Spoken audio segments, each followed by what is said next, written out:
Okay, so this is going to be a different kind of video. Normally when you talk about rumors and you talk about interest between a player and a team, it usually follows the same sort of pattern. Oh, interest means that the team is interested in the player and they want to go out there and acquire this guy via a trade. Well, this video is not going over that same template. We're not talking about the Blues or what are the other teams that we have listed on this list over here? The Knights, the Stars, the Preds, or the Rangers. We're not talking about these guys being interested in Matthew Tkachuk and wanting to trade for him. We're discussing the idea of Matthew Tkachuk going to free agency and being interested in those teams. Where exactly is our source coming from? Well, let's head over onto The Athletic, where we see this article from Jeremy Rutherford and Hailey Salvian. What we're hearing about Matthew Tkachuk's future in Calgary. This is from a few days ago on January 27th, and the link will be in the description if you want to go ahead and read this article. Of course, only if you have The Athletic, because it is behind a paywall. Because it's behind a paywall, we're going to be following our protocol, not going to be screenshotting anything from this Athletic piece. Instead, we're going over onto Spectre's Hockey from January 29th, so 2 days ago, where Lyle Richardson, the Spectre's Hockey guy, goes out there and summarizes the thoughts that Rutherford and Salvian have about Tkachuk.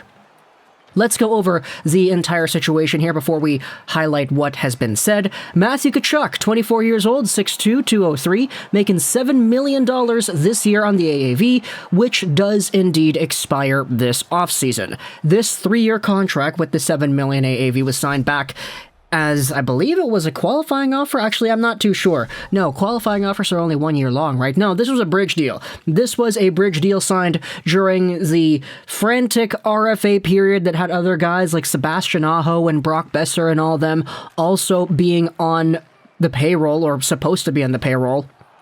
And Matthew Tkachuk back then was signed to this contract that was seen as somewhat of a steal at the time. He had 77 points in 80 games played, and only really got better as the years proceeded.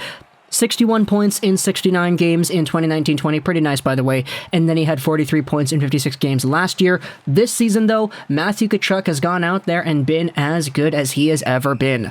Over a point per game, 20 goals in 40 games, on pace for 41 goals on the season.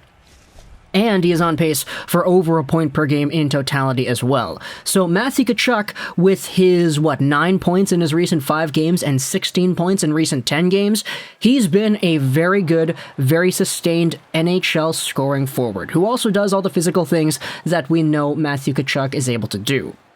However, the future is somewhat of a concern. We don't know if he is going to re-sign. The Calgary Flames do have themselves their own cap problems that are going to plague this team. It's why you have conversations about guys like Johnny Gaudreau, whether or not some other players that are of notable status could be on the move sometime in the next few months over here.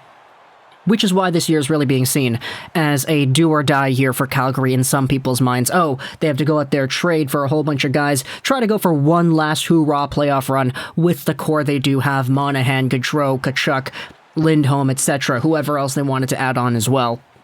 But this is what is highlighted in the Spectre's Hockey piece describing Salvian and Rutherford's Athletic article. They examined the options facing Calgary Flames winger Matthew Tkachuk when he becomes an RFA with arbitration rights this summer. It will cost the Flames $9 million to qualify his rights. He is also a year away from unrestricted free agent eligibility. The Flames are likely looking for a long-term contract between $9 million and $10 million annually.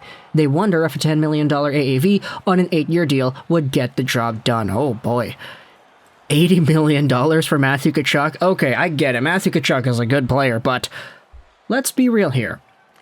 It's assumed that Matthew Tkachuk would join his hometown St. Louis Blues team one day if he does not stay with the Flames on a long-term deal. However, sources say he would also have an interest in the Vegas Golden Knights, the Dallas Stars, the Preds, and the Rangers, to name a few. And so, this is our idea. It's not any of these teams going out there and asking the Flames for a trade with Tkachuk because they see value in this guy and they want to sign him to that contract. It's the hypothetical that says, okay, what if Matthew Tkachuk just goes to free agency either next year or a little bit after that because, he's got one more year left till unrestricted free agent eligibility. and just decides to go wherever the heck he wants. These are teams that could be in the mix, and I wanted to have a conversation about each of them. So, the St. Louis Blues, obviously, it's easy to see why.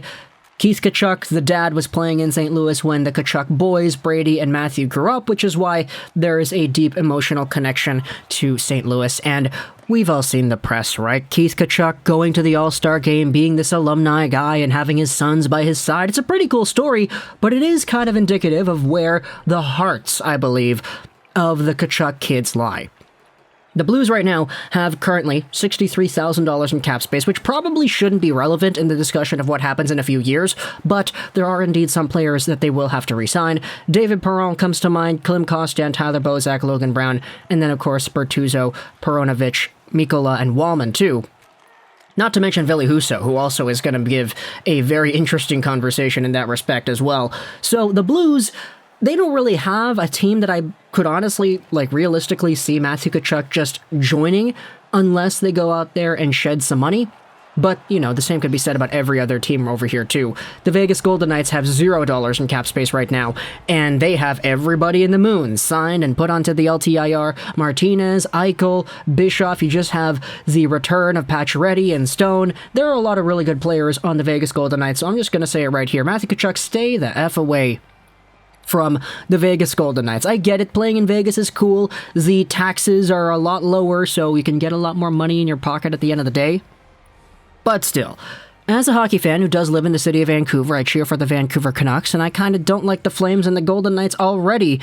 Don't give me a harder time, man. Pacioretty, Stone, Tkachuk all on the same team? My goodness, get away from Vegas, please. Please and thank you, Matthew Tkachuk. Now, the Preds are a pretty interesting team. They've got themselves $10.7 million in cap space right now, and the guys are going to have to re-sign. You have Philip Forsberg, whom we don't even really know if he's going to stick around long-term anyway, because there are a lot of rumors talking about his future. Matt Benning is here, Ben Harper, Mark Borowiecki is over here too, Luke Cunnin, Nick Cousins, and Yakov Trenin. There aren't really too many guys here that I could see giving the Predators a difficult time in the next few years when their contracts expire. They have Roman Josi signed long-term, they have Mattias Ekholm signed long-term, and they've got a lot of cap space to boot. So, to me, if there is a team going out there with probably the most flexible financial situation out of the five that we have mentioned so far, Nashville seems like they could be that team. And so if Matthew Tkachuk wants to head over there, they would probably be the easiest in terms of getting him, plus the fact that they're doing so well right now that I could totally see why any NHL player thinking about potential free agency options could be like, okay, Nashville, yeah, that team's doing really well, let's go ahead and think about them. As for the Dallas Stars, you have yourselves $0 in projected cap space right now as well. They do have some guys are going to have to re-sign. Pavelski probably won't re-sign for $7 million. Radulov is making $6.25. He's going to need a new contract next year as well. Gurionov is over here. I'll probably get a raise. Jason Robertson is the big one, though. He's going to get a lot of money, I think. Not to mention John Klingberg, who is going to be, let's say, out and about in other places by the time next season rolls around. Dallas is in a pretty interesting spot. They haven't really had the sustained level of success that you would like to see. Sure, they do have a positive record this season, but they're just a little bit too far out of the playoff picture to be a guaranteed lock, especially with St. Louis, Minnesota, Nashville, and Colorado being on top of them. So I don't really know if Dallas is going to be that team. And then, of course, you have the New York Rangers. They have about $5 million in cap space right now.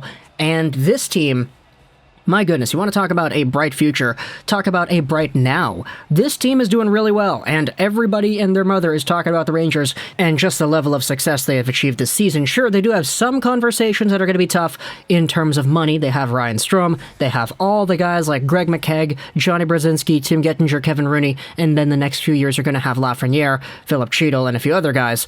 But for the most part, I think if the New York Rangers want to get this done, and if Matthew Tkachuk really sits down and says, yeah, I want that to be my team, I would honestly kind of fear for my life having Matthew Tkachuk playing in the spotlight that is the New York Rangers and being one of the top guys over there. Now, you could go out there and question whether or not the Rangers would actually use a guy like Tkachuk in a valuable role in their top six, because they already have enough good players sitting over there, Kreider, Zibanejad, Panarin, Kakko, Lafreniere, etc., so who really knows? But you can let me know in the comments all your thoughts about Matthew Tkachuk and these four 4, 5 teams over here: St. Louis, Vegas, Nashville, Dallas, and the New York Rangers. Talk to me in the comments. What do you think about the idea of Matthew Tkachuk potentially being interested in these organizations? I hope you enjoyed this British Trolls 99, and bye.